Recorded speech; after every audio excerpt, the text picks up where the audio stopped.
Some of Africa's best and brightest assembled in Washington for 6 weeks of networking and leadership training recently.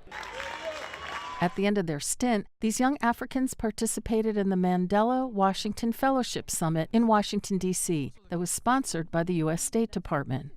The program is known as the Young African Leaders Initiative, and its fellows are referred to as YALIs.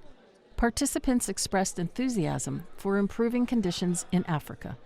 So currently we are working on developing an app, which is a technology around safety for women and young girls who are specifically vulnerable into sexual and physical violence. I'm a pharmacist by training, but currently I do more of research on health and social issues. I also do capacity building for young health professionals to improve their ability to render health and social services and for them to remain in country, because the brain drain in the health sector is increasing back home in Nigeria. The United States is investing in Africa. The White House launched its new Prosper Africa strategy in June that highlights American goals of promoting U.S.-Africa relations. Empowering youth is at the heart of the U.S.-Africa relationship. Now, with your YALI experience, you bear a special responsibility to help build a better future for Africa. This year's YALI Fellows were selected from a pool of 38,000 applicants.